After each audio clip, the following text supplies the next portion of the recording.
took a second because we had to just, like, turn our phone off. I don't know. New phone, don't know how to, like, use it yet. Anyway, sorry for that, everyone. Good thing there's no panels after this.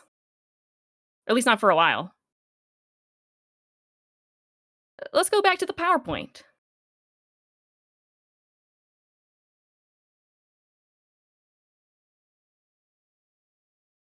Alright, so as we were saying, so today is a 101 topic. We're talking about the basics. So we're not gonna talk about every possible technique. We're just trying to lay the groundwork. And we are specifically talking about digital accessibility. We're talking about social media, websites, digital images, artworks, things like that. So, I mean, if you have a question about something that's not digital that relates to accessibility, you can save it for the Q&A section at the end, and we'll do our best to answer it. And also, we will be talking specifically about accessibility as it pertains to the blindness community, because that's what we know best. That's what we're the most familiar with. But we do want to say that what we're going to discuss today doesn't just affect people who are blind or visually impaired. Accessibility empowers everyone. So, like later on, we're going to recommend that if you're writing, like, say, an essay, that you add headings and spaces. And that's not going to just help someone with a screen reader, that's going to help someone, say, with ADHD read your work. Or later on, we'll also be recommending you use reader friendly fonts, and that's not gonna just help someone who's visually impaired, that will help someone, say, with dyslexia read your work.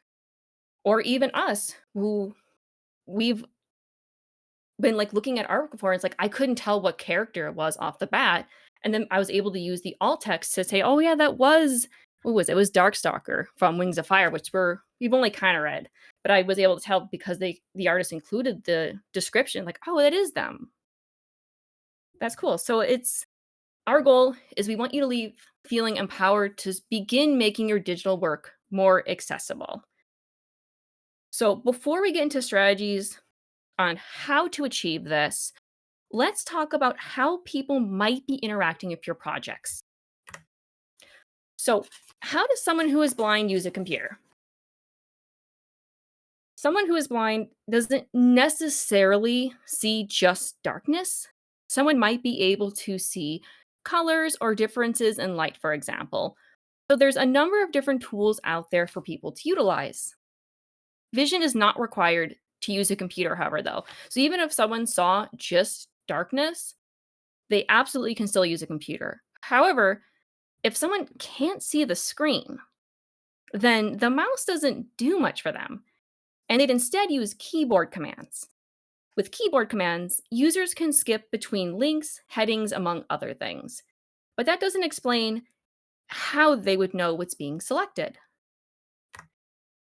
Screen readers. Enter screen readers. So these are a very important tool for people to use, and this will be a main focus of the first part of our presentation. Screen readers are programs that, you might have guessed, read what's on the screen. And some of the popular ones are JAWS, Apple VoiceOver, NVDA. And how this works is here in our little example. It was usually the screen reader would start at the top of the page and read from top to bottom. It would also note if something is like, say, a heading or a link or an image. So in our little example, heading level 1, welcome to our website, link, check out our YouTube channel, an owl drinking water from a silly straw beside a laptop, an empty bowl of soup image. Notice how the screen reader describes the image. It knew what to say because that image had what is called alt text attached to it. Screen readers cannot predict what is shown in images, but if the creator includes alt text, then it knows to read that out loud. And let's put a pin in that because that'll also be a big part of our presentation coming up, but not quite yet. We'll get to that. Oh, don't start just yet, Jason. All right, so here is an example of someone using a screen reader program, JAWS, to navigate to a website. Because instead of us just sitting here telling you secondhand about screen readers, here's the video from Jason of, whoa, let me get this name right. SLCC Universal Access. demoing one. So, before we play the clip, we want to preface this by saying screen readers talk at adjustable speeds, and we suspect that Jason left it at its normal speed for this demo. And we know a number of people who keep theirs at similarly high speeds because they're used to it and they want to get the information faster. We will be listening to more examples later on that are slower, but this one still gives you a really good idea of what a screen reader does. Hi, my name is Jason Holt. I'm with the Universal Access Department. Today we will be demonstrating a screen reader. With a screen reader, I as a blind person can navigate to a web page, and I don't use a mouse because I can't see where the mouse is pointing, but I can use a keyboard, and JAWS, the screen reader, will tell me where I am on the page and allow me to read various parts of the page. Okay, let's take a few minutes to actually see how JAWS works. Here we are at my main screen on my computer, and I want to browse the internet, so I will open up a browser.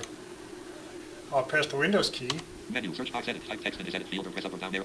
And JAWS announced that I have a menu. Then I want to find my browser. My favorite browser is Firefox. JAWS 17.0, one of Internet Explorer submenu, Word 2013 submenu, Firefox submenu 406. Oh, Firefox, that's the one I want, so I'll press enter. Enter, leaving menus, Firefox, Mozilla Firefox, start page dash Mozilla Firefox, search clear. That opens the browser. Now I'll press Alt-D to put my cursor in the navigation bar. Alt-D, navigation toolbar, search. Now let's go to our homepage, the community college's homepage. So I'll type SLCC period, EDU. You notice that JAWS repeats to me each character as I type it. That way if I make a mistake, I can hear it and I can backspace. Slash, http:// and I can retype it again. Search your address edit combo, SLCC. Now I'll press enter. SLCC-Mozilla Firefox, page has 3 regions, 8 settings and 68 links. SLCC. Oh, it says SLCC. It sounds like I'm on the right page. Okay, here we are on our home page, and I want to go to the accessibility page, the college's accessibility page. I don't know where that is on this screen, so I'll do a search. Virtual find, JAWS find dialog, find one colon edit combo. I'm searching for accessibility. ACCESSIPLITY. Enter. Visited link accessibility. Oh, it tells me I'm now on the link that says accessibility. That's what I want, so I'll press enter on that link. Enter. Accessibility visited link. Vertical bar SLCC-Mozilla Firefox. Vertical bar SLCC list. Page has 3 regions, 1 heading and 69 links. List of 2 items, link SLCC/accessibility. Okay, I'm on the accessibility page. If I press H, which lets me jump from header to header. Accessibility heading level 1. Heading, I'm sorry, not header. I'm at the accessibility heading. Let's read what it says under that. List of 7 items. Oh, there's a list of items. Visited link home. Home. Link web accessibility. Accessibility. Link web accessibility. Web accessibility. Link purchasing. Purchasing. Link web accessibility. Link accessible documents. Accessible documents. Link types of disabilities. Types of disability. Visited link captioning. Captioning. List N. Now let's hear what the text says underneath the heading. Web accessibility means that people with disabilities can use the web. More specifically, web accessibility means that people with disabilities can perceive, understand, navigate, and interact with the web, and that they can contribute to the web. One thing you should know is that having a screen reader by itself does not make the internet accessible to me. If you look at our homepage, and as I navigate through it, SLCC. You'll find that there are headings Summer classes heading level 2. and regions which the designers have made some effort to put into the page that allow me to jump from section to section. So I don't have to stop and explore every little link to find where I want to be. On some web pages where there might be almost 100 links, but yet there's no way to skip to the main part of this article that I want to read. So I have to skip from link to link to link and jump from section to section to find where I want to be, the main article. Sometimes it is frustrating, but after one has some experience with a screen reader, you learn some tricks. Oop. Hi, my name's Jason Holt. Next slide, maybe? Yep, there we go. All right. Wow, so accessibility solved, right? Well, not really. So screen readers are invaluable tools, but they're no magic bullet. At the end of the day, they can only read information that they're given as it's given. So here's a few things to keep in mind that mess with screen readers. Or more accurately, what makes them spit out gibberish or nothing at all. So the first thing is typing quirks. For example, replacing e's with re's, like this example sentence here. So we'll go more in depth in each of these shortly. But the addition of like numbers and random capitalization confuses screen readers and often results in gibberish. Oh, nope, not yet. Not yet. All right. Missing alt text. Remember the example of the image from the last slide? See, the screen reader didn't invent that text. That had to be added by someone. And if it's not added, then the screen reader has nothing to tell the user. And again, we'll go more in detail into this, like what it is, how to write it later on. Missing capitalization in hashtags is something else that messes with screen readers. So screen readers, they don't understand where one word ends and another begins when you're having like a hashtag where the words are put together. So like in our example, dragons are cool, when only dragon is capitalized, it would assume that that's one word and it would try to read the whole thing together. But if you capitalize the first letter of each word, like capital D dragons, capital A R, capital C cool, then the screen reader would understand and correctly say dragons are cool. All right. So the first section, typing quirks. So we do have a video example that we're going to show you that will read what sentences sound like with several different typing quirks used. We're going to play this twice, and then we're going to discuss it. Kiwi girl, no, get here.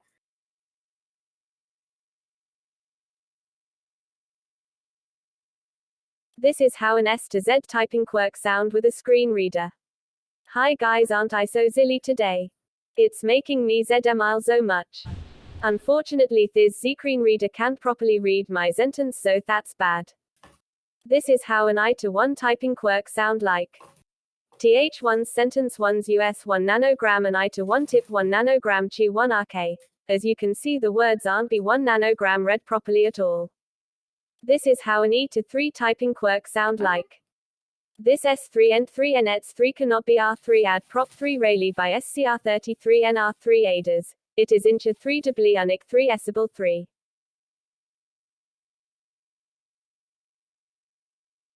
All right, one more time. This is how an S to Z typing quirk sound with a screen reader. Hi guys, aren't I so silly today? It's making me ZML so much. Unfortunately, this screen reader can't properly read my sentence, so that's bad. This is how an I to 1 typing quirk sound like. TH1 sentence 1's US 1 nanogram and I to 1 tip 1 nanogram chi 1 RK. As you can see, the words aren't be 1 nanogram read properly at all. This is how an E to 3 typing quirk sound like. This S3 N3 NX3 cannot be R3 add prop 3 Rayleigh by SCR33 NR3 ADAS. It is incha 3 debli unic 3 esable 3. All right, so as you can tell, screen readers and typing quirks don't get along. They keep stopping to read the numbers out loud, and it breaks the flow so much that it can be impossible to tell what's even being said. We recommend you do not use typing quirks. However, if you do, we recommend that you provide a translation. We also suggest that you note that a translation is provided at the top, so those who want it can skip to it. And kind of a tangent, but this is also a decent example of how screen readers handle spelling errors. It does its best, and depending on exactly how it was spelled wrong, it can actually do pretty good. People are still very likely to know what you mean if you forgot like one letter or added one extra letter. For key smashes, it will also read those as gibberish as intended. Whoop. No, not that one. There we go. Oh, this wasn't supposed to be added. Forget that. Edit text. U. Mathematical sans serif italic small t. Mathematical sans serif italic small h. Mathematical. Oh, hold on a second. We were going to talk about Unicode, but then I thought the presentation was too long and I took it out. But secret slide. Spoiler alert, screen readers don't get along with Unicode either. Let's see. Yeah, basically it's because I'll just briefly touch on Unicode, but and we will share our slides later. So if you want to rewatch these videos, or if there's any links you see, you will have access to them after the presentation. But it reads them out loud as like mathematical symbol this, mathematical symbol that, because it's not cute font. Those are actually mathematical symbols, and the screen reader reads them as such. So they look cute, but they are not cute when they are read out loud by a screen reader. But we're going to skip ahead to alt text, which is another big part of our presentation. So remember how we said before, as screen readers read alt text provided for images when it comes across them. But what if there is none? There we go. Well, it'll say what it does know. Image. Just the word image. Or maybe the file name. Screen readers do not have the ability to detect what is in images. For example, if text is saved as an image file, the program will just know it's an image. And so if you were to have like this slide saved as a PNG and then shared it with someone, the screen reader wouldn't know that it says alt text unless it was provided in the alt text. So let's go to an example. All right. So alt text example 1. So without alt text, a screen reader couldn't tell that it says OnionCon 24 because it's all together in a PNG. So it's imperative to include that piece of information when you're writing alt text. But what about the rest of it? There's multiple things going on. There's several different characters, there's a background. Like, how do you even begin to describe it? All right, how to write alt text. There's a few different techniques, but we're just going to tell you what we do. So the key to write alt text is to convey the visual in a concise but complete way. It's tempting to want to describe every tiny detail, but it's not only time-consuming, but also annoying as alt text. No one wants to listen to a paragraph about the exact angles of a tiger's stripes. So here's our method. We start by describing the type of image.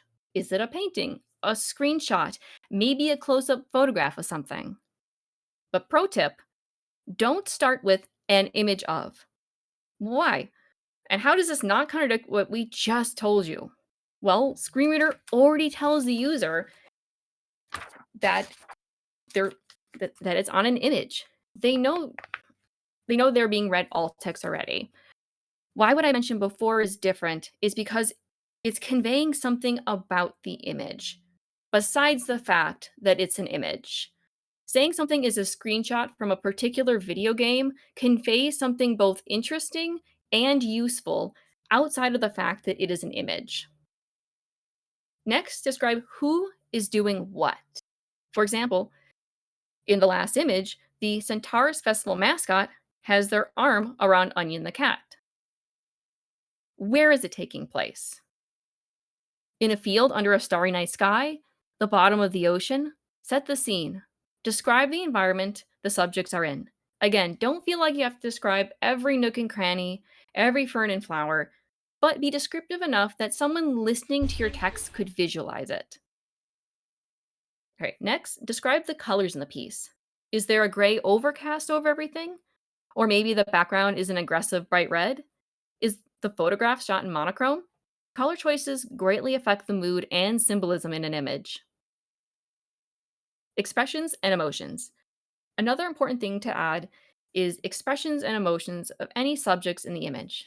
Are they smiling and laughing or looking on forlornly?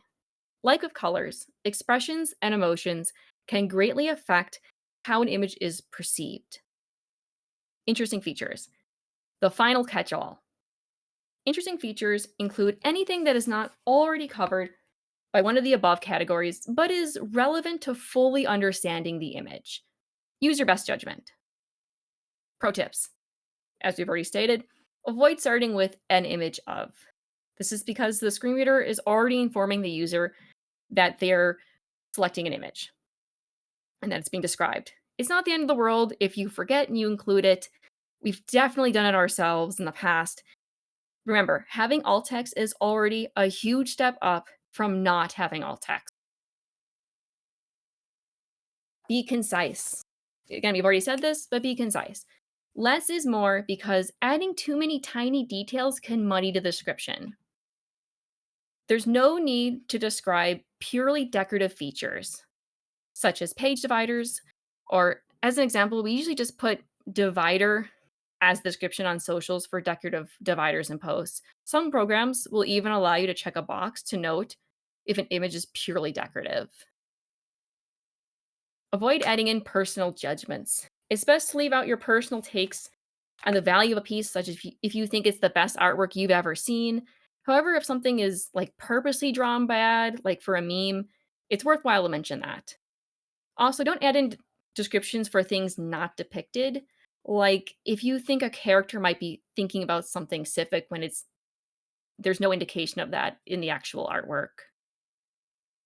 Describe the most obvious features first. Get to the meat of the piece right away.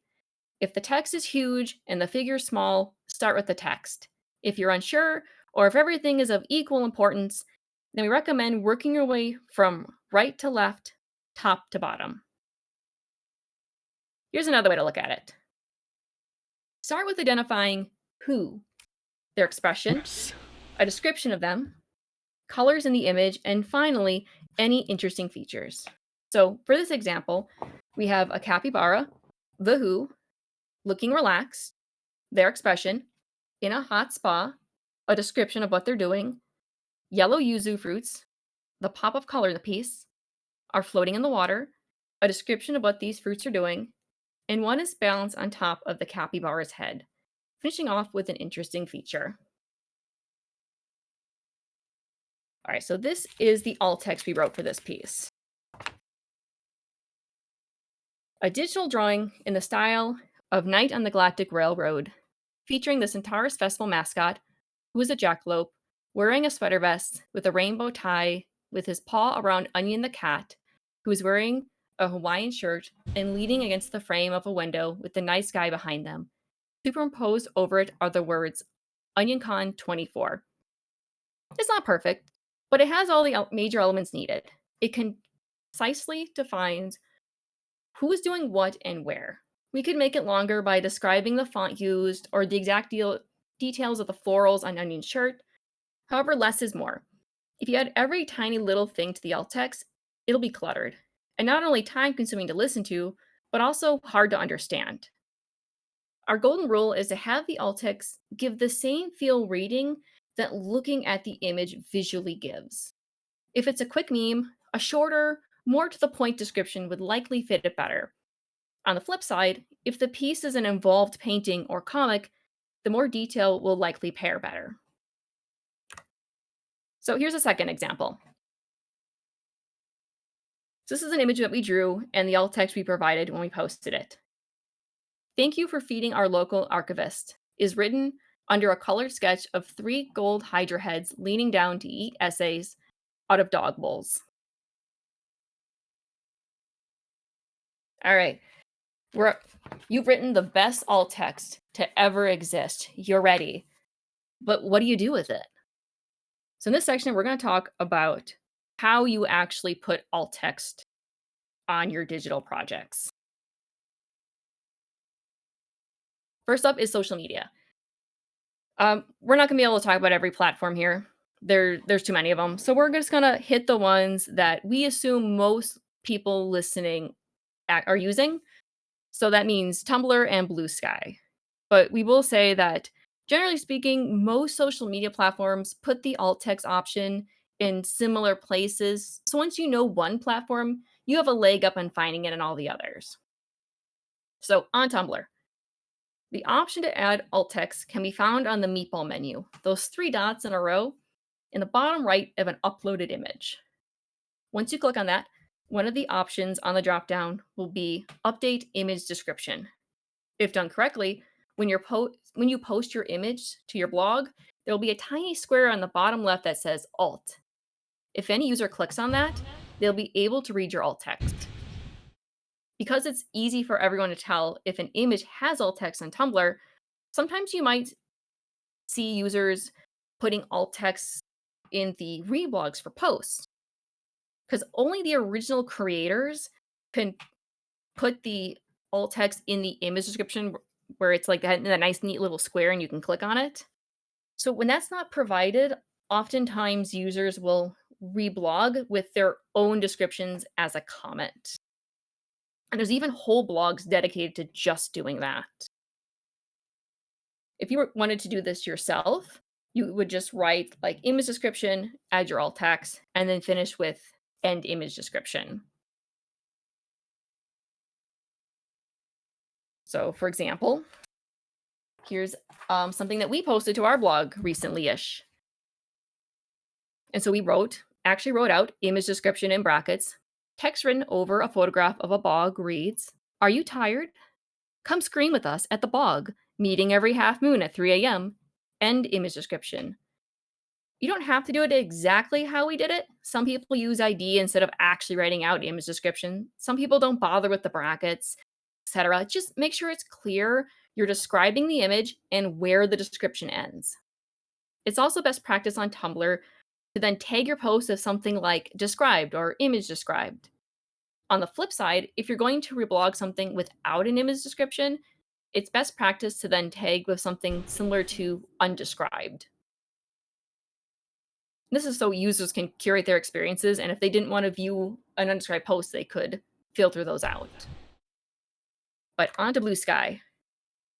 So once you upload an image onto your post, there will be linked text that reads +alt on the bottom left. If you click on this, you'll be directed to a text box for adding alt text. Most other social media platforms will be the same, with the option being somewhere on the uploaded image. Look for edit buttons, meatball menus, or anything that mentions accessibility. All right, HTML code. Adding alt text on, say, Weebly is pretty similar to social media. You upload an image, and there's an edit option to add it. However, we know most of y'all watching right now are the more DIY website types and probably have a Neocities. So to add alt text to an image with HTML, you would need this small piece of coding. And it's alt equals, and then in parentheses, am I saying that right? No, quotes. Well, I have the text right. Your alt text. So here's the example. Before we have the image, the PNG link that if you popped this in, it would just show the image. And the after we have bolded where we added the alt text. You can see the alt equals, and then we have crescent moon cradling a cliff with a wolf standing on it and howling.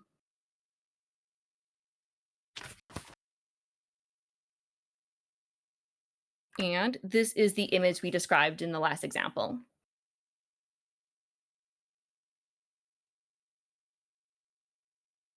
Oop. Oh, I know what's going on. Okay, so this is an old version of our slides, and that's why it had the Unicode, and now it's missing the emoji slide. Well, anyway, we're going to stick here, and I'm going to talk very briefly about emojis. So what about emojis? Screen readers can read emojis. If you include, say, a emoji heart in your social media post, the screener will tell the user it's a heart, or the sobbing face, or a smiling face, etc. Those already come with small descriptions. You know, like when you're going to add, like on Discord, like it will say like smiling face, and you put it in the little, you type that, and then you can like select the emoji you want. Like the user gets that. So it's best practice to be mindful of how many you're using because they will have to listen to every single emoji that you put. So if you put 10 hearts, they will hear like heart emoji 10 times, but feel free to use them. Like they are read out loud. All right. Now we're ready for this slide. So screen readers aren't the only accessibility tool out there. And we won't be talking about these ones too in depth today, but I did want to mention them just so you are aware that there are other tools out there.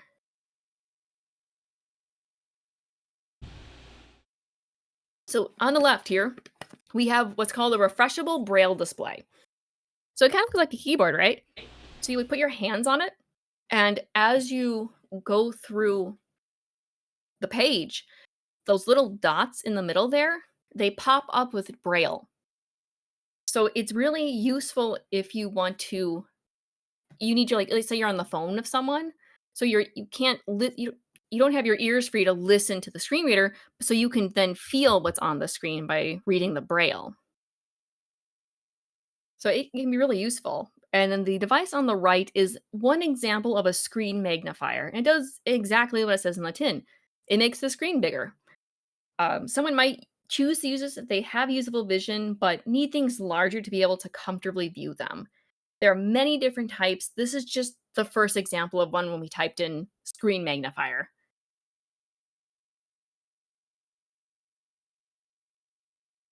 All right, accessible websites. Accessibility doesn't just end at adding alt text to images. In this section, we will discuss ways you can make your personal websites more accessible. So things like descriptive links, avoiding things like click here, describe where the link goes. Because remember, a lot of users will be using keyboard commands to navigate your website, and a very common one is skip to next link. So if you're skipping from link to link and every single one of them just says click here, like where are you going? Where are you taking me? So it's best to give it like a very concise description of what clicking that link does.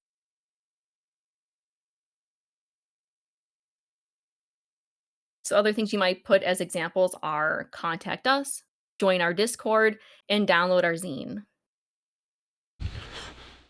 Next time you're going to link text, think about if the text describes where you're taking someone, because remember, like it'll probably be heard out of context. They might not have read what's exactly above it. Yeah. Another, again, to be concise. So, like something like "click here to contact us through email" is a mouthful that nobody wants to hear. It's too much. You can simply say "contact us." It's sufficient to get the message across. People will know what you mean. Add headings. We said it before, and we'll say it again. Accessibility empowers everyone.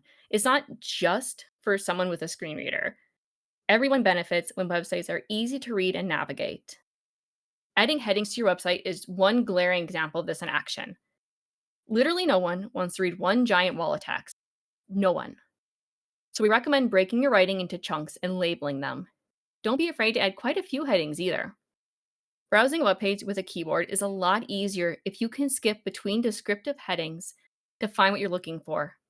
Otherwise, you'd be stuck listening to every sentence, hoping it contains what you're looking for. So here's an example of a paragraph without headings. And here's the exact same thing, no text added, no extra text added, but with headings. Everything is the same font, the same size, the same text length. Which one is easier to read? Which piece are you more likely to read? Or at least skim?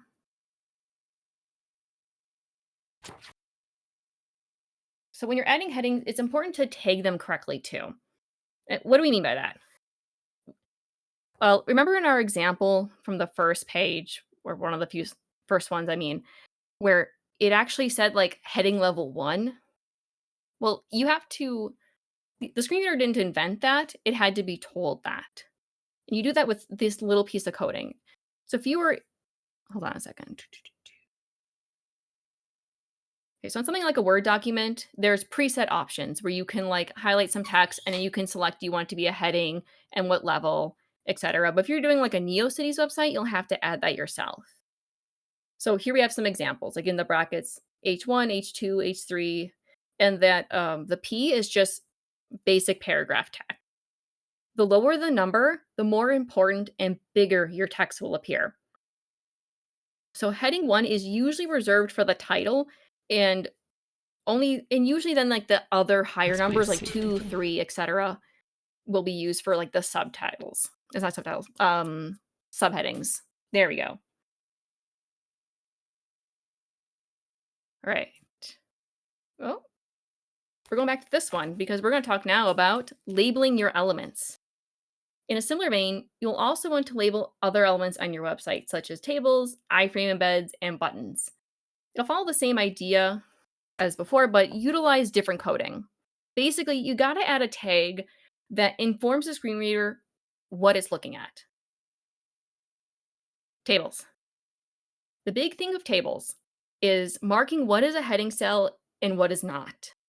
This is important because otherwise someone with a screen reader will be told what is in a cell, but it won't have the context of what row or column it's in. Like if you just get February the 12th, it but you don't let's retry that sentence one more time. But yeah, if you just get like one piece of information but you don't know how it relates to everything around it, it'll just be confusing. So here's an example that we have to show you, and it's from W3Cs. And we're not going to go through all the possible table arrangements. We're just going to use the two most common, the single heading and the double heading. So up first, we have the single heading tables, and that's what's on the slide right here. And you can see that there's just the one heading on the top, date, event, venue. And this one's pretty straightforward coding-wise, and don't worry about memorizing this. We will be providing a copy of the slides after the presentation, along with a document listing additional resources on accessibility topics and all the examples that we've used from this. So in this first example, the header cells are denoted with the TH tags. I've highlighted this in the red border on the slide. The other cells are tagged with TD instead. See? Nice and simple. Things get a little more wild when you get into the double headings, because now you can't just say that it's a heading, you have to mark whether it's a column or a row.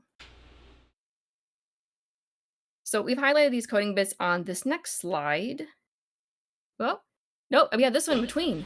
So how do we tell the computer which title cells the data belongs to? Is all hope lost? No, because I've already told you the answer. We just have to mark if it's a column or a row. And here you can see it still has the T8, but they just add the scope equals and then either COL for column or typing in row. And then we are saved, and now the table is accessible. All right, on to iframes. What's an iframe? An iframe is an inline frame, and it loads another HTML page within a document. So an example is like including an embedded YouTube video or a Google Calendar on your web page. So what we need to do here is add a title to it. So it literally is just taking the code and it says title. Do I have this? Oh, I went ahead too fast. So anyway, for iframes, you recommend adding titles to the coding. Why? It's not needed to play the video or watch or anything, and that's true. But without descriptive titles, text, a screen reader will have no idea what they're getting themselves into when they press play. What is the video of? Visually, a user could probably see the thumbnail on a screen and have an idea, but that is nothing for someone with a screen reader. Hold on. Someone small and green is being bad. No. Honey, I think you need to go. We're going to take a quick 2-minute break while someone gets put in her bedroom. Come on now.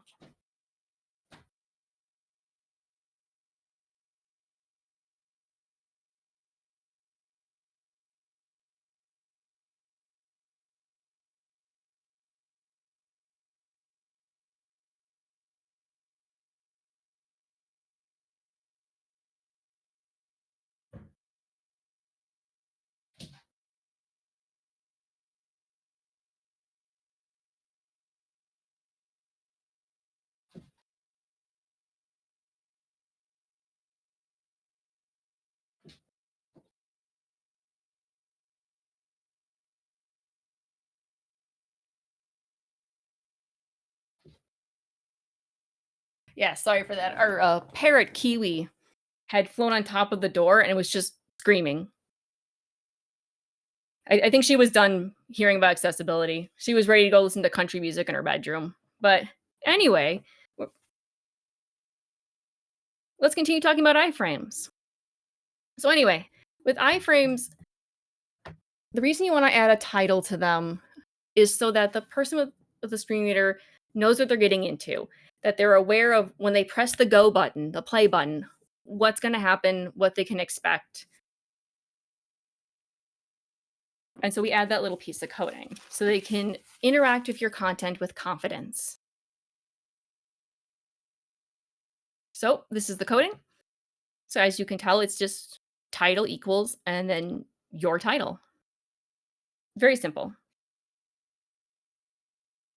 And actually, the YouTube screenshot that we had from a few slides back, it already had one in there. See, it was right there. It had the title and it just says YouTube video player.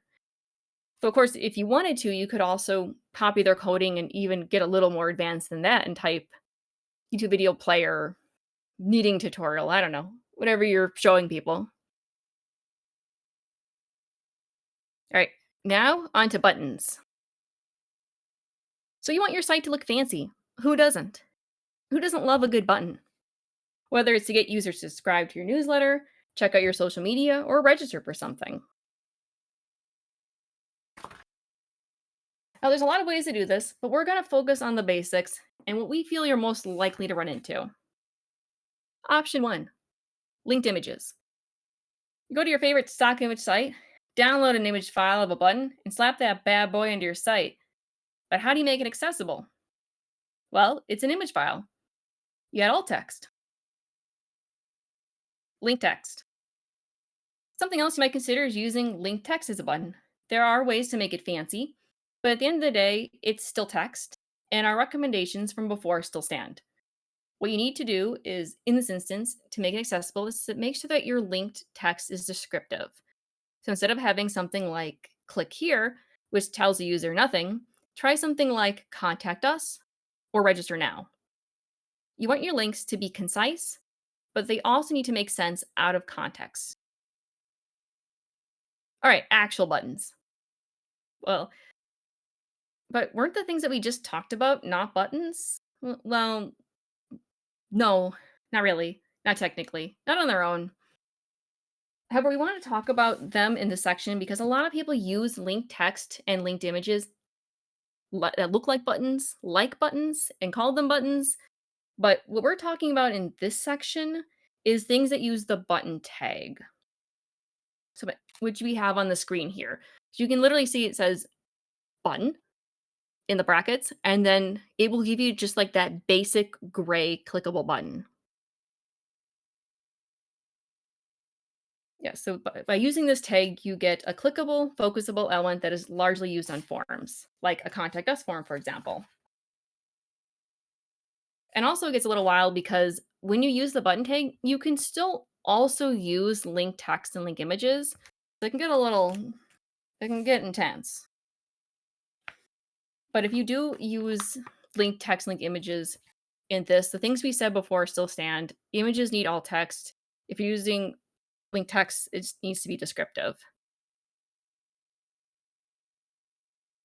So when do you use the button element? If clicking it is supposed to take you somewhere, use a link. If clicking it is supposed to do something else, use a button. If clicking it is supposed to do something and then take you somewhere, use a button. So how do we make them accessible? You recommend using ARIA labels with your buttons. So it's kind of what we were doing with iframes, but it's called something different. You're basically adding a title to this, but it's an ARIA label. And the purpose of this is to provide screen readers with additional information that might be lost if they are not looking at them visually. ARIA labels are also a great way to differentiate between multiple different but similar buttons on a single page. Let's say you have an events page with multiple different events someone could register for.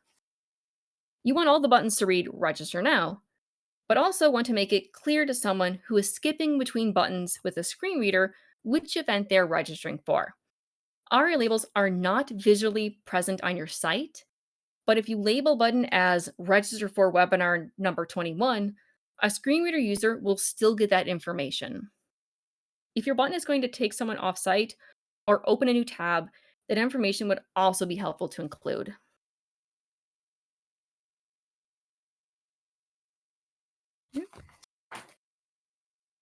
To add an ARIA label to your code, it's simply aria-label equals, and then you enter your text there.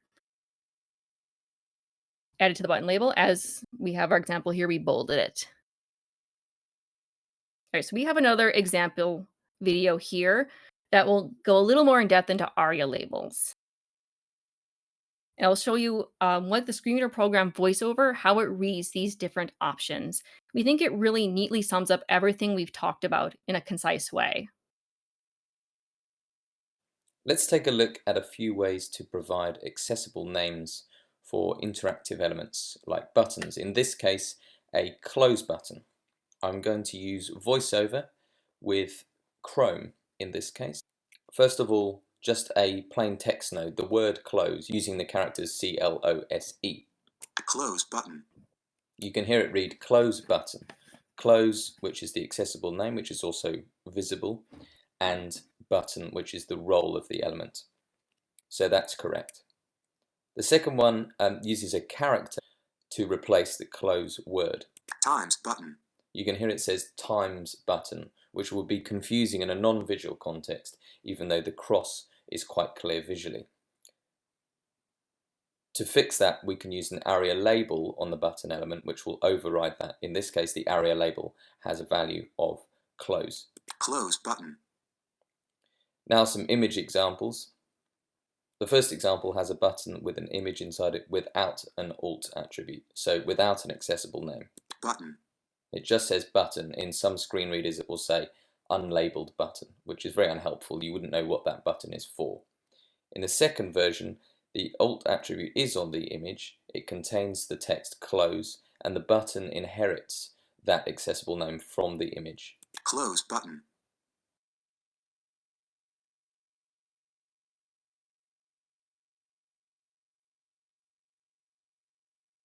Let's take a look at a few ways to provide. I'm trying to go to the next slide. All right, so in summary, linked image that looks like a button, add alt text. Link text, double check that your text link is descriptive. And button tag, add ARIA label to it. So here's an example. So let's say you want to add the YouTube logo at the bottom of your NeoCities website that links to your YouTube channel. How would you make that accessible? Well, since we're using image file of the logo, it counts as an image and it would need alt text. All right. Now we're going to talk about accessibility checkers. So this is a lot to remember. And when you're building a website, there's a lot of different pages and parts to keep track of. So we recommend using something like the Wave Accessibility Checker. And there's other ones out there, but we're recommending this one in particular because we think it's free, first off, because some of them will say, oh, you get 2 checks and then you got to give us your credit card info. No, this one doesn't charge you. And also it does give you a very nice, concise summary to look at and recommendations on how to make changes. So what you would do is at the top it says address, and you would put a URL to your site in there and run a check. And it would then come up with errors, alerts, other things, and you could go through the details of those to see what it recommends.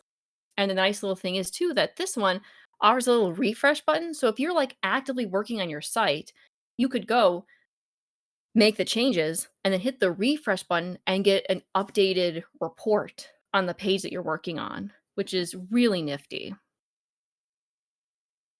And again, we will be providing a resource document at the end that has all of the links, our slides, and other resources. So don't worry about feverishly trying to copy this URL. We'll provide it to you at the end. Yeah, this is one that we recommend. So now we're going to talk about visibility. So I know we spent a lot of time talking about making things accessible to screen readers, and I felt that was an area a lot of people watching the presentation wouldn't be familiar with. So I want to spend extra time there. This next section is titled Visibility and is how to make the visible portions of your website and other projects easier for everyone to see and engage with. Color contrast. Color contrast is not just about aesthetics, but also accessibility. White text on a white background is impossible to read. But what about beige text on a white background? Yeah, you can read it, but it's a big pain. Here's an example of what we mean. Which one of these is easier to read? the navy text on a white background or the gray-blue one? I mean, obviously the navy one is. It's a lot more because there's a higher contrast between the two colors. And it's easy to tell when it's side by side like this, but when you're working on a project and it can sometimes be hard to tell like where the line is. Like how is it enough contrast? Is it not? So how do you do that? We recommend something like this. It's a color contrast checker. There's a number of them out there, but this is just one that we think is particularly user friendly and easy to use. It's called a Cooler's Color Contrast Checker. And here's a screenshot from their website. And their tool allows you to set the background and text color and then provides a report card below. Contrast is measured using a formula that gives a ratio ranging from 1 to 1, no contrast, black text on a black background, to 21 to 1, maximum contrast, black text on a white background. The tool we recommend provides you a score out of 21, rating different text sizes as well, with anything over 7 being considered very good, and anything over 4.5 being considered good. Oh, and remember our friend Wave Accessibility Checker? If the thing you're worrying about on color contrast is a website, this one will also hit that because you can see on the side here it says contrast errors. So it will include that as part of your little report card. But of course, but again, this is only for websites. If you're working on like an artwork or something, Wave Accessibility Checker won't help you. All right, now we're gonna talk about font. In a similar vein to color contrast, it's also important to think about the fonts used in your project. Some fonts like Comic Sans and Arial? Did I say that wrong? I did. Comic Sans and Arial are significantly easier to read than something like Chiller or Papyrus. It's best practice to use sans serif fonts for your digital projects, and usually serif fonts are recommended for print ones. So that's sans serif is like the ones that don't have the little feet and flourishes, which they are sans, because that's what serif is, the little extra things. We have it on the screen too, them circled, where the little what we mean when we say flourishes and extra bits. So some examples of sans serif fonts are Verdena, Roboto, and Open Sans. On the flip side, some examples of serif fonts include Times New Roman, Garamond, and Minion. So we just told you this because this is what we always see recommended, but like if you use like Times New Roman on your website, it's probably okay. But there are some fonts that we're going to talk about where they're like really fancy and visually complex that you probably don't want as like your entire body text. So here's what we mean. So here's 3 different fonts side by side: Arial, Georgia, and Pacifico. Which one is the easiest to read? To us, it's the first one. It's Arial. But Georgia's not that bad. But Pacifico? No, no. I mean, it'd be fine as like a short heading, for example, but as body copy, can you imagine? Well, here's our example from before, but everything's in Pacifico. It's extremely hard to read. Please keep the super fancy, hard to read fonts for headings only. Here's the same thing again, but we swapped it out, and Pacifico is only in the headings, and the body text is Arial. This change makes it infinitely easier to read. You get the benefit of the fancy looking font to draw in viewers, with the added benefit of being able to read the meat of the content.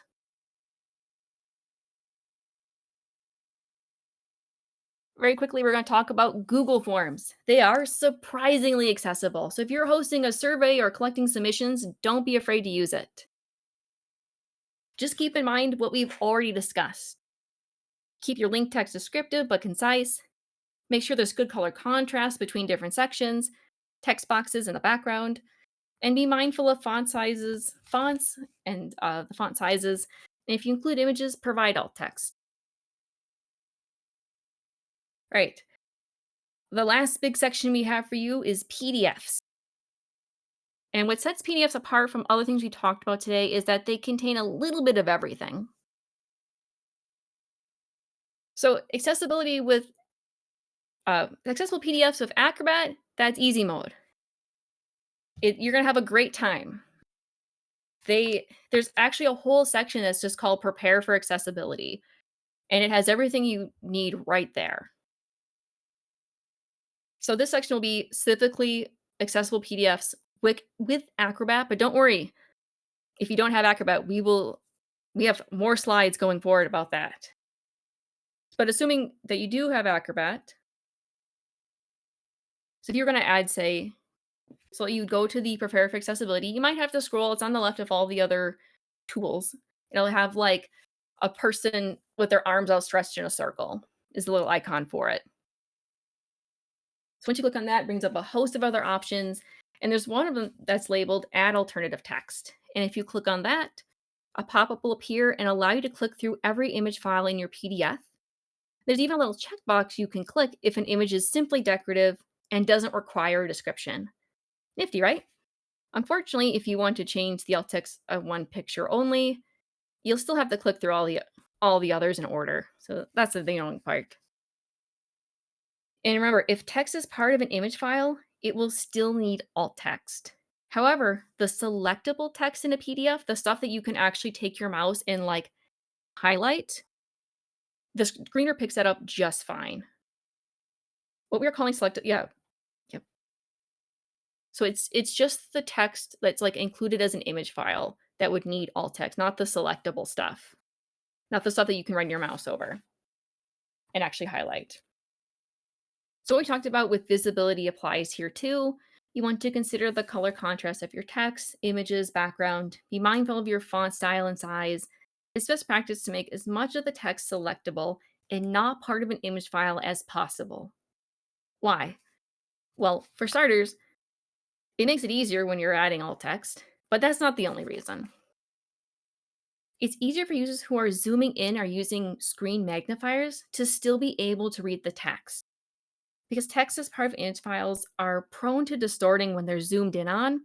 However, the normal selectable text always stays sharp, crisp, and easy to read. The other big thing to consider with PDFs is reading order.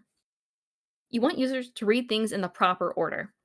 Acrobat does an okay job guessing what should be read first, but especially if you have a lot of images or a nonlinear format, it'll probably need some help. There is an option for fixed reading order in the Prepare for Accessibility toolset. However, there's another reading order tool we're looking for. This one is on a tab on the right-hand side, and it looks like a letter Z with squares in the corners. When you click on this, a panel will open and a list will appear. The list is the reading order of your current page. The element that is number 1 is what will be read first, then number 2, 3, and so on. Adjusting is easy. All you gotta do is click and drag and put things in your desired order. All right, one more major accessibility consideration we want to touch on with PDFs is fillable forms. Under the Prepare a Form section, there's a list of options to add things like text fields and checkboxes. When you start adding them, the default labels will be things like text field 1, text field 2, and that's not very descriptive. What is someone supposed to put in text field 1? It's not clear unless you label it. So as you create form fields, give them names by double-clicking them or by clicking and selecting Rename from the drop-down. Name them things that are descriptive, but also concise. Let's recap. The basis of an accessible PDF is good visibility. Choose fonts and sizes for your body text that are legible. Also, carefully consider color contrast between your elements. Image files require alt text, unless they are purely decorative. In this case, you would select the decorative checkbox when you're adding alt text. It's also best practice to keep as much text out of image files and selectable as possible. Click and drag elements on the Reading Order tab to make sure the list is in the intended order. And finally, if you make a fillable form, it's imperative that you label all the form elements. There's more we could dig into with PDFs, but they edge out of the 101 level. If you do the things we mentioned here, you'll be set for most of your projects though. All right, so the section that most of us probably fall into is you don't have Acrobat. And it gets a lot harder, and we're doing it live. So what are your options? So let's start with plan B. Plan B is that you use the program you created the document in and make it as accessible as possible. So let's say you're using Canva or InDesign or Microsoft Word. You can go into like Canva, and if you right click, there is the option to add alt text. So you could go use by using Canva in this example, you could go and add the alt text right in that thing before you export to a PDF. Similarly, with InDesign, similarly with Microsoft Word, we do see a lot of people recommend opening PDFs in programs that allow you to add alt text. We often see Microsoft Word as the recommendation, but every time we've tried this, it just completely screws up the formatting. Maybe if you had a document that was just text, it'd be okay, but especially if you have images, it just destroys it. So that's plan C is really only good if you have like an all text document. You might be able to get away with opening it in say like Word and adding it, but it's not ideal. Uh we have a plan D and E. We understand that these ones are much harder, but that's why they're not plan A, B, or C. Plan D and E. Add descriptions elsewhere or another way to access the information. So some examples would be you're on the wrong page. Hold on a second, we lost our place in the script.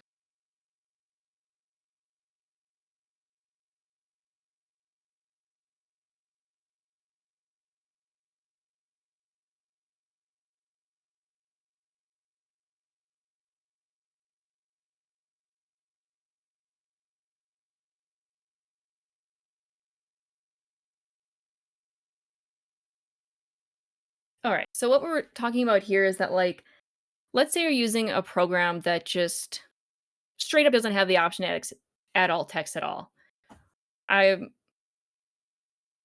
or we've noticed with maybe it's different now than when we were researching this, but when we were researching and putting this presentation together, Google Docs would allow you to add alt text, but when you export it to a PDF, it just deleted it for you for fun. What you could do in that instance is like, let's say you have your image file and it's there and it's looking great, and then immediately below it, you just added normal text that just described the image. So that's something you could do where so the image wouldn't be anything in the alt text in that instance, but there would be text immediately following it that described the image.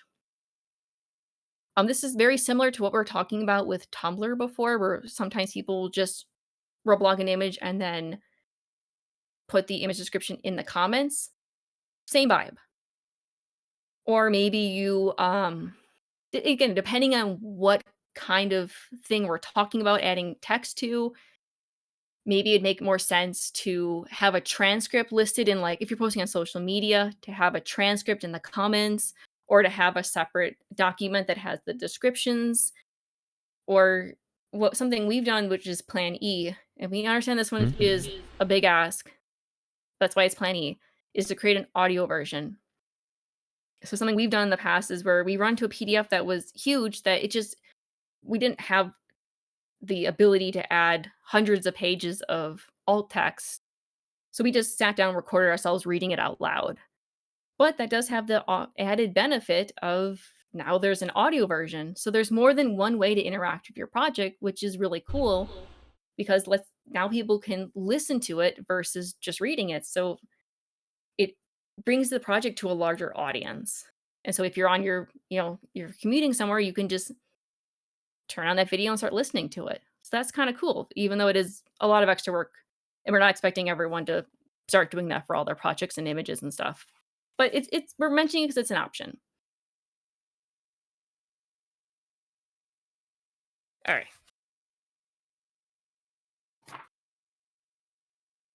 So our hope is that you will leave feeling empowered to begin making your digital work more accessible. We do not want anyone to leave feeling like a bad person for never having considered or done any of the things we talked about today. Unless you yourself or someone else close to you was impacted, you've probably never heard about these topics before. Or even if you have, it's unlikely that the gravity of why it's important was imparted to you. Accessibility isn't something that is taught in schools or talked about nearly enough. What's more important is that than what you've done in the past is what you'll do next. Once you know, you can start making different choices. So, like for example, we've been on Tumblr for 13 years. Yeah, I know. But bear with us. We've been on Tumblr for a long time. And it's only in the past 2 years that we've started adding image descriptions to our pieces. It's impossible for us to go back through that many years of posts. I think we have like 10,000 posts on our main blog. It's impossible. I can't go back that far. It's not feasible. So what we're doing instead is that we just make sure that the new posts we add have image descriptions. And we went back to like our very popular posts that are still being reblogged and added to those specific ones. In similar vein, sometimes you just miss things, and that's okay. Correct them when you notice. It wasn't until we started writing the script for this presentation that we noticed some of the links on our own personal website were light gray against a white background. It was just awful. It has since been changed. And dear Lord, there's one time where we're publishing our accessible zine and we're so proud of ourselves. We spent so much time adding alt text to everything, correcting the reading order, and we had bookmarks and we're so proud of it. And we posted on social media. Guess what? We forgot to add alt text to the cover. The first frickin' thing. Ah, I noticed it like immediately and I was like, no! But it was just like, it was just so bad because we labeled it as accessible and we were so proud. But we fixed it and it's okay now. You live and learn. So all this is to say, we hope we inspired you, but you're also not overwhelmed. Just take it slow, make changes where you can. It's okay to make mistakes. And now it's time for a pop quiz. We're going to exit full screen mode so I can actually view the chat. All right. Pop quiz time. Question 1. What is the purpose of a screen reader?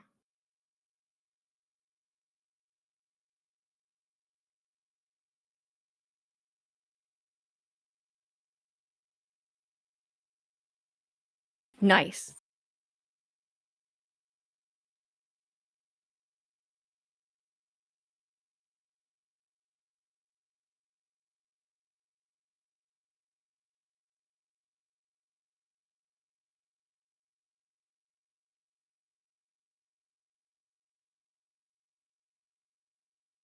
Yes, so it's to read the contents of a screen to help someone navigate a screen via keyboard without being able to see it. So yeah, the screen reader's purpose is to read the screen so that there is an audible way. So you don't need to rely just on the visibility of what's on the screen to navigate websites and etc. All right. Very good. Question 2. What is alt text?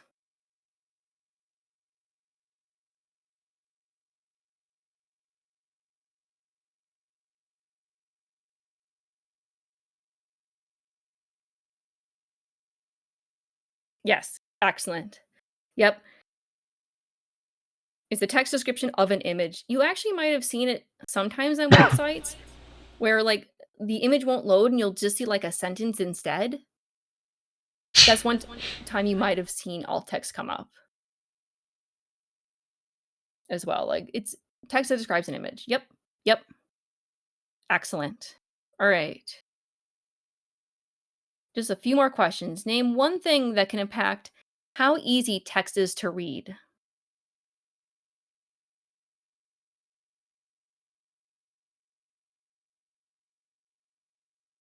Oh my god, I got some overachievers here adding a lot. Yes, yes. Font, color contrast, the size of the text. Excellent. Yep. Yeah, all of y'all are getting good grades at Othercon panel. Oh, man, it's too late to do it, but I should have made a gold sticker PNG to share during this. If you catch me at HowlCon when we present this again, I'll have that ready for y'all. Yeah. Oh, HowlCon, what a perfect segue. Thank you, puppy. HowlCon is the Ultra Human convention that we are the con chair of, and it is going on next month. We will be posting an advertisement later today. We just haven't had time to do it. But yeah, it's September 19th through the 21st. It is an Ultra Human Con, and we are the person hosting it. It's free. It's on Discord. It's a virtual one. Yep, it's first year. Brand new. It has a camping theme to it. That's why it's called HowlCon, because it's based off of you know, meetups used to be called Howls. I think they still are, but they were more common in years past. So this is, yeah. So it's HowlCon because it's camping, but we're doing it virtually on Discord.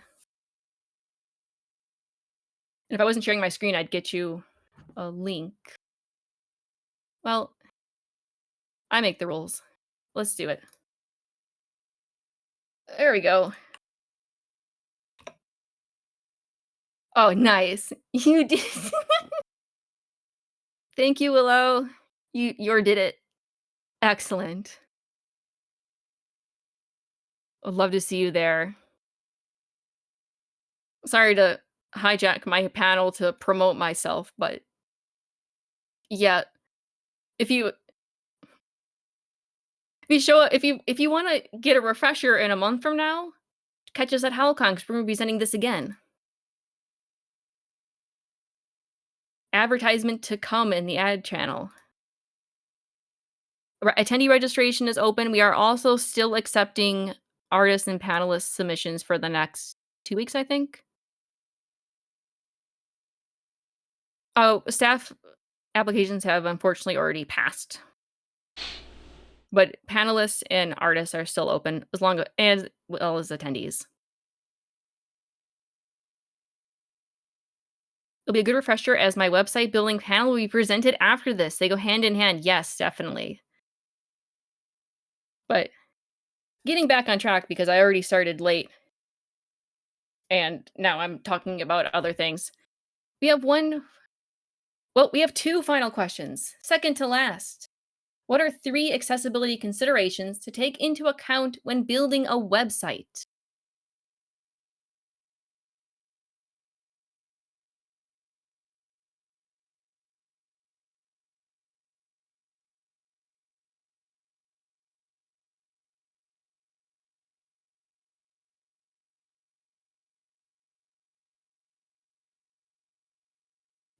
Get color contrast, adding alt text, labeling your elements. Yup.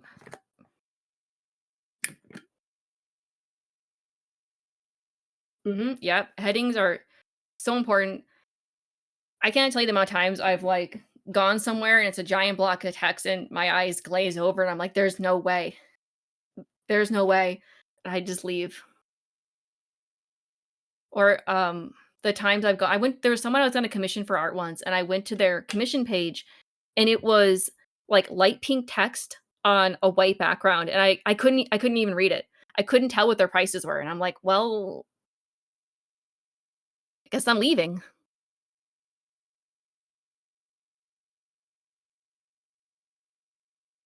Yep, proper HTML tags, contrast, color options, ARIA labels. You guys are amazing. All right, the final question. If you were paying attention, I've actually already told you the answer. And also, you're smart, so I think even if I didn't, you would have blown this one out of the water. But let's say you have the YouTube logo on your website and it links to your YouTube channel. How do you make that accessible?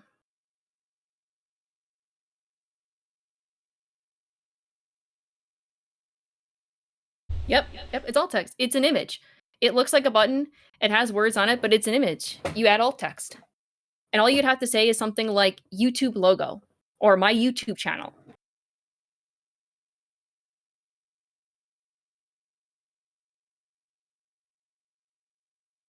You guys are so smart. All of y'all get that sticker. You did it. All right.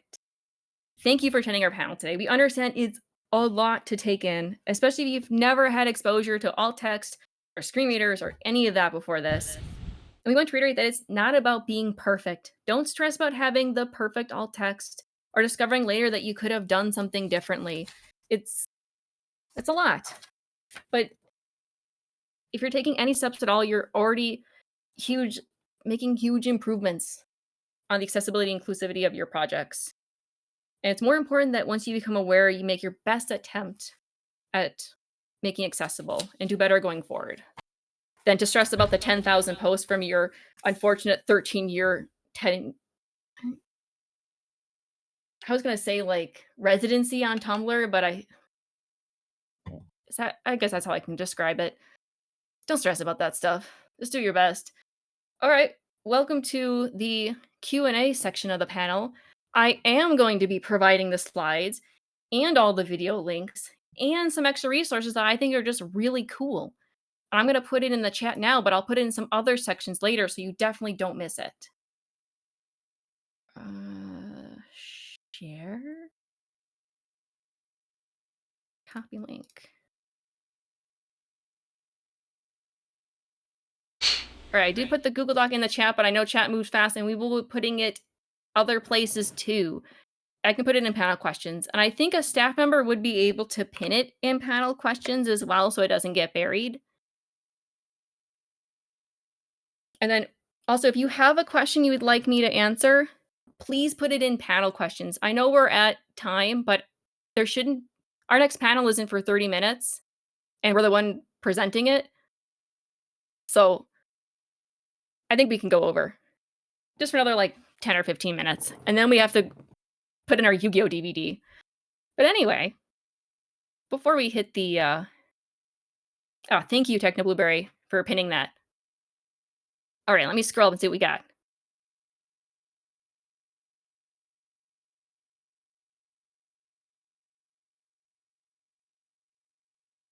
What happens if a hashtag is one word but lowercase?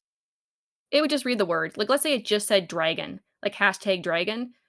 It would read it just fine. You really only run into problems when it's like multiple words. But if it's like hashtag dragon, hashtag cool, the screen reader would understand that those are two different hashtags. Is there a way to give alt text for the typing quirks like lead speak so that it's read correctly? What I've seen people do is literally just have a plain text version. So they'll literally just have like without the typing quirk, just the same sentence written out. I don't know if there's a way you could like add it so that the text is read differently. I don't know of anything.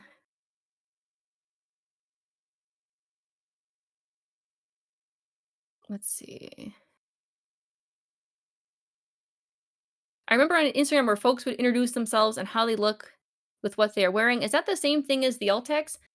Not on Instagram, but it sounds like it. Yeah, essentially you just kind of describe what's you describe with words what's there visually. So yeah, it sounds like it to me. So for genuine uses of Unicode, what can we do? Example, I have an arrow Unicode icon after every link on my site that takes you off-site. Is there a way I can make that screen reader friendly? There's nothing you can do with like if you're actually having like the actual Unicode symbol, the screen reader will always read it as like mathematical symbol, whatever.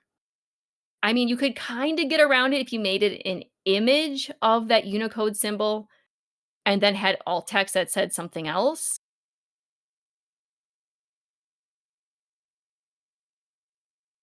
Or the other option is, I mean, this goes outside of what you're asking, but the other option would be to pick something like an emoji or a different, like a bullet, like a normal bulleted list, because that would read better. But I know that's not what you're asking. How do screen readers handle acronyms? They read the letters out loud. So if you have like WTF, it would say WTF. All right.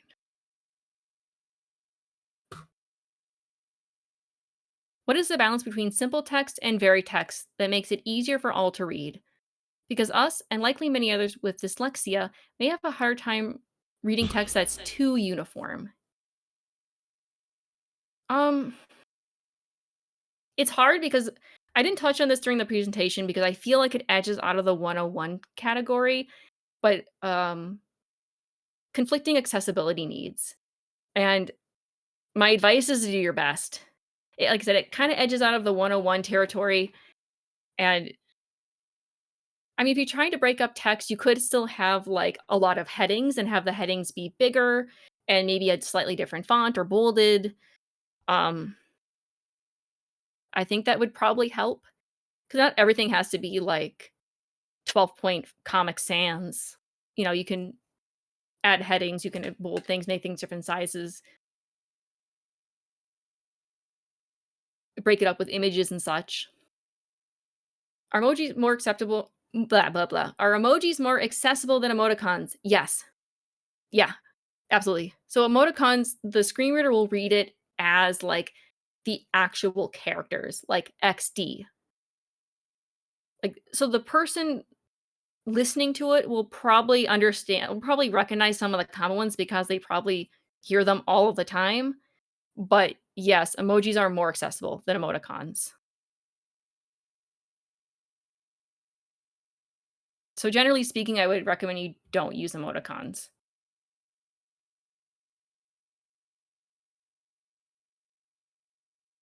But they'll probably understand what you're saying if you're using a common one.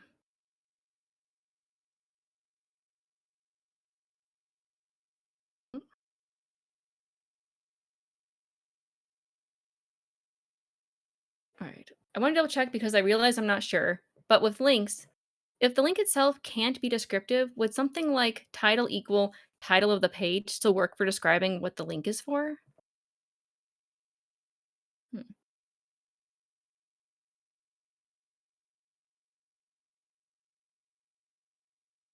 It sounds like it would work, but I'm gonna be honest, I don't know.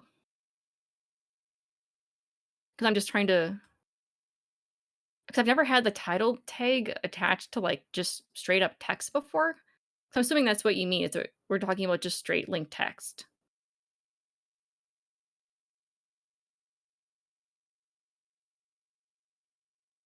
Yeah, it's kind of a tough one.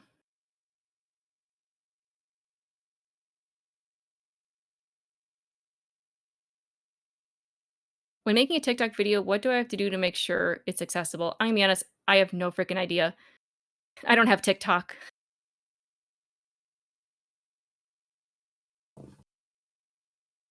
I've never used it either. Um, do your best. But yeah, I don't generally speaking, videos you can't like, what I've done for, videos I've made on YouTube before is I'll just describe I'll add image descriptions, like, to my audio, and I'll say, "Hey, so and so enters the room and sits down," or, "This is what my artwork looks like," and I'll just verbally say, like, what's going on. But I thought TikTok was short form, so that would probably make it too long. So then adding a description in the comments would probably make sense there, but again, I don't use TikTok, so I'm not the person to ask. Do you know if text-based games are accessible with screen readers, like the ones you play in browser and itch.io? I don't know. I think it would depend. They certainly have a leg up over visual ones, but even visual ones, like they can give you. God, I wish I had. There's a game. God, what's it called? Brock the Investigator that was actually marketed as an accessible game, and when you move it's, was it how is it described? Like a click and punch adventure game, and a lot of it is text-based, but you actually have the character, like, navigate the screen and start punching things, and they do have, like, audible audio, components to it, like so it would inform someone, like, where their opponent is so they can start punching them. So there are ways to make visual ones accessible too, but they're less likely to be so. So the text-based ones have a leg up, but I think it would depend on how they're made. I'm not very familiar. Hey, I have a bunch of links for accessibility for indie web making. Can I send them here to share? Absolutely. Absolutely. Thank you.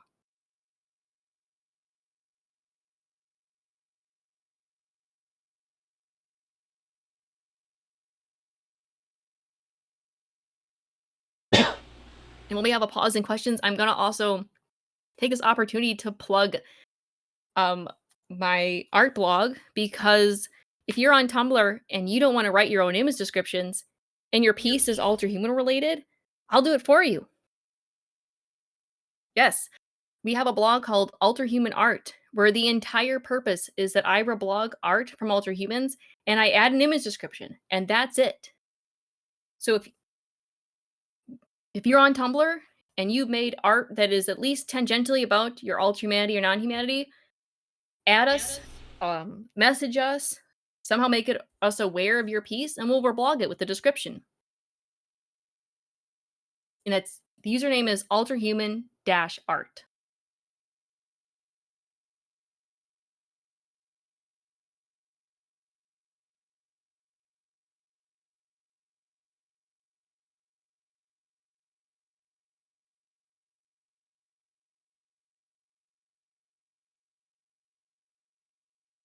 It's used when you highlight over a link with your mouse, so I assumed it was used for accessibility, but I don't know for sure. Oh, hmm.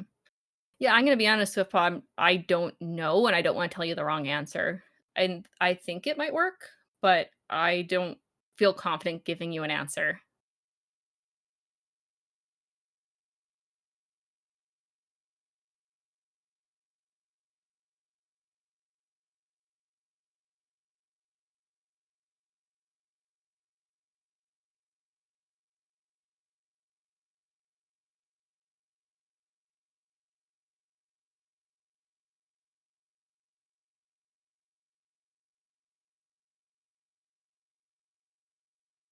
I'll call for questions, but if I don't see any, then I'm gonna log off and pop in my Yu-Gi-Oh! Dark Side of Dimensions DVD.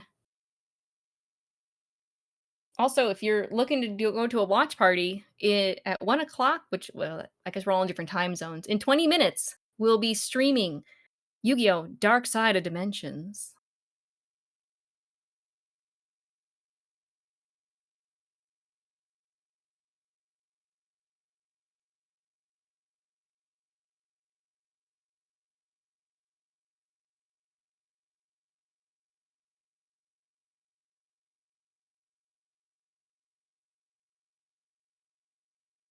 All right, well, I'm gonna call it. Thanks everyone for attending. If you have any questions after the panel, my DMs are open. Also, all the resources are pinned in the panel questions if you have something you wanna. So you can go look at all the links, all the videos, and everything we talked about. The slides will be there too. Thank you everyone for showing up and sticking around with us.